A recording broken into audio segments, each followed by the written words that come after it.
तो फिर बात करें टार्सन्स की। जी हाँ, क्या टार्सन्स टार्सन्स में देखो दो चीजें। अगर आप मुझे सीधा सीधा पूछोगे ना तो मैं बोलूंगा अवॉइड। अगर मार्केट का मूड माहौल और मार्केट का यूफोरिया एक तरफ रख दें, नॉर्मल मार्केट हो जहां मूड माहौल कोई बहुत बॉयंट बहुत तेजी वाला ना हो, तो मैं कह दूंगा कि छोड़ दो यार, बहुत महंगा इश्यू है। और क्यों महंगा है वो मैं बताता हूँ। 229 करोड़ का रेवेन्यू। पहले आज नेगेटिव्स बताता हूँ, पहले नेगेटिव्स बताता हूँ ताकि अच्छा तो, पहले नेगेटिव और पहले लाइन भी खाली यही रखिए, अवॉइड, इश्यू बहुत ज्यादा महंगा है। दूसरी लाइन में बाद में बताऊंगा आपको। ओके, ठीक है, ठीक है। 229 करोड़ का रेवेन्यू, ठीक है। अब 229 करोड़ के रेवेन्यू में आप इतना महंगा मांगे, कैसे काम चलेगा दीदी, कैसे चलेगा? मतलब 40 के पी मल्टीपल पर स्टॉक। 40? हाँ, मैन्युफैक्चरिंग कंपनी, मैन्युफैक्चरिंग कंपनी है भाई, मैन्युफैक्चरिंग कंपनी है।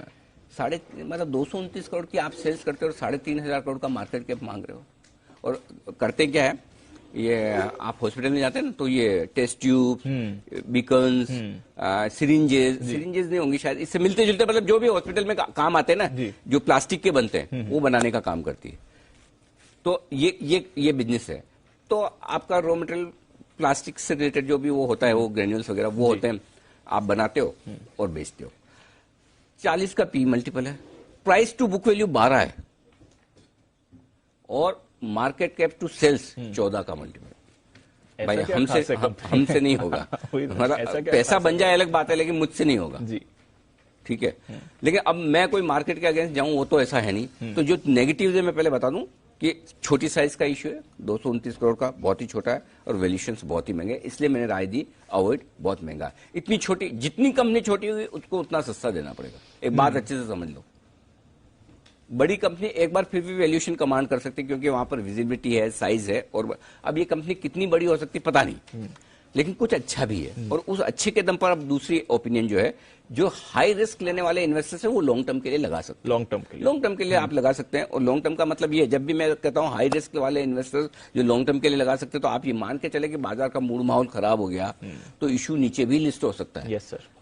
जैसा आप आके जैसे आज आईटीसी खरीदते हैं 235 240 में, 220 हो सकता है ना, 10% निकल सकता है ना, वैसा ये भी हो सकता है। लेकिन आप 10% निकलने पे आईटीसी बेचते नहीं जी, करेक्ट। तो लॉन्ग टर्म इन्वेस्टर्स के लिए ये रिस्क रहेगी कि वो कभी भी लिस्टिंग के बाद नीचे आ भी सकता है। तो अगर आप लॉन्ग टर्म इन्वेस्टर्स हैं और रिस्क लेने की ताकत है, छोटी कंपनियों को समझते हैं, 500 करोड़ की कंपनियों को, तो आप पैसा लगा सकते हैं। ठीक है, तो आप अपने आप को पहचानिए, कंपनी को पहचानने के बजाय कि आपको रिस्क लेनी है या नहीं लेनी, लेनी है, और हाई रिस्क वाले रिस्क लेना जानते हैं, लगा लीजिए। ठीक। अब पॉजिटिव क्या है जी, फाइनेंशियल ट्रैक रिकॉर्ड बहुत बढ़िया है, इसमें कोई डाउट नहीं। डेटा दीप आप देखेंगे ना, तो इनके profit margin too good to believe, too good to believe, मतलब कुछ ज्यादा ही अच्छे हैं।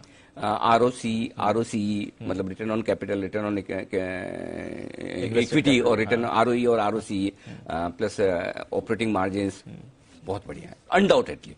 पुराने प्रोमोटर्स हैं, लंबा ट्रैक रिकॉर्ड है, 1983 से कारोबार कर रहे हैं, जो अच्छी चीजें वो हैं, इसमें कोई डाउट नहीं है।